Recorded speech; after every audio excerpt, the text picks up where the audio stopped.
Cormac Smith, who's a former advisor to the Ukrainian foreign minister, on this perception that the number of weapons arriving in Ukraine has begun to slow down. Cormac, are you there? Hello, Jake. I am. Thank Good. you for having me on. No, thank you very much.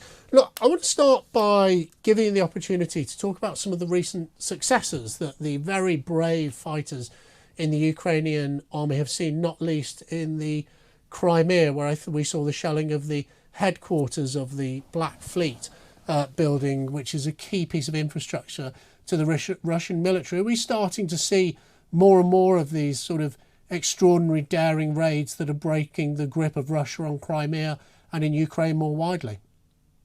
Jake, yes, we are. And if I could talk about 2 points. One, the counteroffensive further north of Crimea is progressing slowly, but it is progressing. And we have seen recently, and Hamish de Bretton Gordon mentioned it this weekend in his Telegraph article, we have seen reports that the Ukrainians have broken through the Surovikin defensive line. Yeah. We've seen other reports of that as well. But, they've had to prosecute this counteroffensive without all the heavy weapons and in particular the air support that they needed. The second point you make is Crimea. Look, Crimea is the critical arena in this war. So long as Russia holds Crimea, Ukraine will never be safe or secure. And also their economy will never be fully viable because holding Crimea, Russia controls the Black Sea and the vital Black Sea ports. So it is very, very heartening to people like myself that we're seeing increasing strikes on Crimea. To be honest, if Russia can't hold Crimea, the war is over for them. But they need more heavy weapons, and in particular, they need more long-range artillery, and in particular the ATACMS, which is the American multiple-launch rocket system, that they have been crying out for very close to the start of this war. So it's not a case of fatigue creeping in now. There has been a drip feed of the weapons the Ukrainians have been asking for from the very start.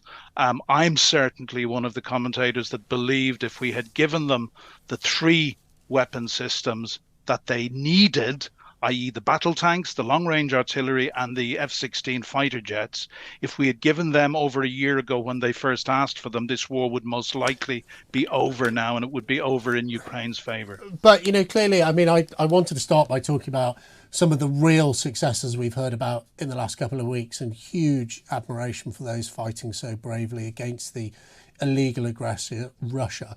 But in terms of that Crimea and access to the seaports, we've seen a worrying fracturing of some of the relationships between the Ukraine and Poland, I think linked to grain exports and their inability to get grain out via sea from the Ukraine, leading to what the Polish have described as swamping of their national market. Now, of course, Poland have been fantastic, actually. They've been one of the biggest helpers of the Ukrainians in this war. They were one of the first, along with Britain, to arm them and train them. But what does it mean more widely in terms of Ukraine's ability to prosecute this war with some of their near neighbours now? Are they getting war fatigue? Is that what's creeping in with countries like Poland? I don't think it is. Look, it's hard to read. And I can remember when I was out there working with the foreign minister between 2016 and 2018, relations with Poland were often very, very difficult. Yeah. But, since the breakout of this war, Ukraine has had certainly no better friend than Poland, and I would put Britain right up there, as you said, leading in the vanguard from the very start with getting them start, with the heavy weapons and the light weapons that they have needed to repel the Russians. I think a lot of what we're hearing from Poland at the moment may have more to do with the domestic audience, given that there are elections coming up in the next month. There is also the case that, Poland may well have given most of the weaponry to Ukraine that they can afford to give at the moment. Remember, Poland and the other Baltic states, if you really want to know what the threat from Russia is, speak to the Ukrainians and speak to the other states which neighbor Russia and see Russia as a particular threat and will be particularly concerned if Russia were allowed to succeed in Ukraine, which they must not, that indeed they would be next. So I don't see a U-turn in Poland's support for Ukraine. It is concerning, but I do think that a lot of what we're hearing is designed for a domestic audience rather than the international audience. And that's really interesting. I think I'm correct in saying I'm not an expert in the region, but you clearly are, that there are elections coming up in multiple countries around the region. Of course, there's an election in the United States of America and here in the UK at some point next year. And the Ukrainians certainly last week, when Zelensky made that extraordinary address to the Canadian Parliament, I think with 14 standing ovations for his brilliant speech. But certainly the message he was pushing around the globe is don't let elections and your concern about playing to a domestic audience like they may be doing in Poland distract from supporting Ukraine. How much of a threat do you think that is to the continuing war effort for the Ukrainians? Well, I think it is a threat and it's a worry because democracy is difficult, and politicians will always act in the short term and do what gets them elected by their domestic audiences. But I think what we need to remember is, one, there is a moral reason that we must all support Ukraine, and nobody has been doing that better than Britain. But there is also, it's in our own interest, because if we allow Russia to win in Ukraine, this is a wolf which will most definitely come to our door, and not just in the shape of Russia, because despots around the world, including in China and including in Russia's closest allies, Iran, Belarus, North Korea and Syria, are watching very, very closely, as are others in the BRICS, to see what will happen.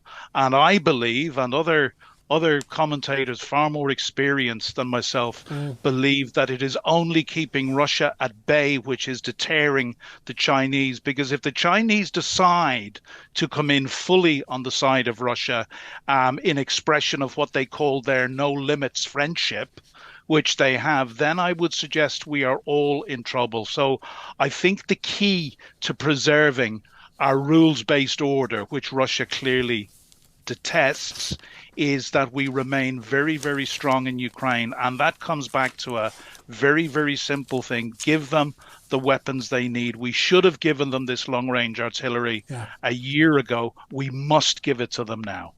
And how concerned will President Zelensky and other leaders in the Ukraine be about a potential Trump election victory in the United States next year? I think all of us who back Ukraine, as I do, would be very, very concerned about a Trump election victory. He has made no secret of his friendship in the past with Vladimir Putin. He has said that he thinks he could end the war in 24 hours by making concessions to Russia. Donald Trump has no right, nor has anybody else, to make concessions to Russia if those concessions... It's not his country that's been invaded. It's not his country that's been invaded, and it's not his people who are being tortured, butchered and raped, with over 100,000 war crimes currently being investigated by the Ukrainian Prosecutor General and the international community. Remember, by the 5 tests of the United Nations definition of genocide, all 5 are being passed in Ukraine at the moment. There is genocide being carried out in a European country in 2023.